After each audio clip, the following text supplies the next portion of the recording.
Regional blocs are playing a vital role in addressing coups across Africa. For more insight, VOA's Ndiho spoke to Moses Khisa, an associate professor of political science and Africana studies at North Carolina State University's College of Humanities and Social Sciences.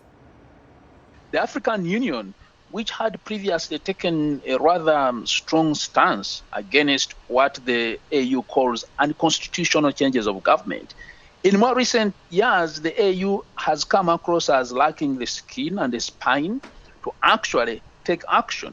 Because in the past, ECOWAS in West Africa, working with the AU, have shown that those who engage in unconstitutional changes of government can face severe consequences, including direct military intervention by ECOWAS, supported by the African Union.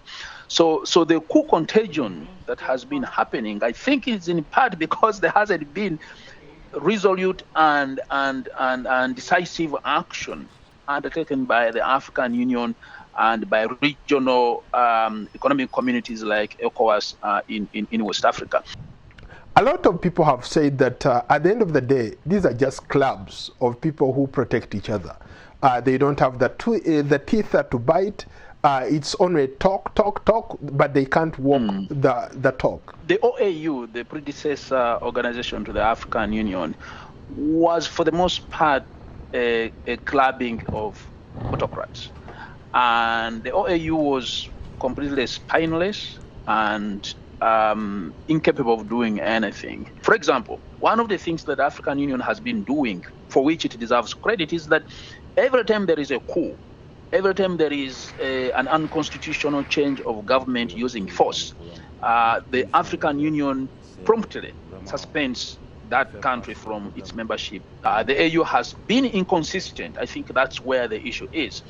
There have been cases of overt military takeovers that the AU has danced around and said, oh, maybe this wasn't a coup. It happened in Zimbabwe actually when Mugabe was overthrown. Earlier on in Egypt, ICC had overthrown Mohamed Morsi. And again, the African Union really, other than say that they were suspending suspending Egypt and so on and so forth, not much action has been undertaken in those cases. Moses, I respect your perspective on that, but for sure I will not just sit back and not take you on. There are people who say that, for example, you have countries, I can name some. You have the likes of Uganda, Rwanda, Burundi, Congo, Brazzaville, most recently, Central African Republic, where these leaders have changed constitutions. Right? They have circumvented their constitutions. How do you respond to that kind of criticism where, in light of these coups that are happening in the Sahel or West Africa, when you look at what these leaders, smart leaders, have done previously by changing constitutions to stay a little bit longer, amounts to a coup d'etat? Correct. I agree, Paul, 100%. My only pushback is that, well, of course, we can agree that the AU is at fault. As I said, it's lacked the spine. It's not shown that it can be consistent in taking action. But don't forget that the AU is a member organization.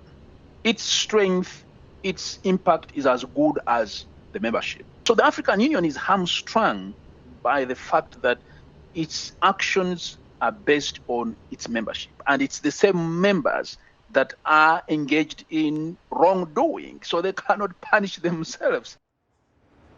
That was Moses Khisa, Associate Professor of Political Science and Africana Studies at North Carolina State University College of Humanities and Social Sciences, speaking to VOA's Ndiho.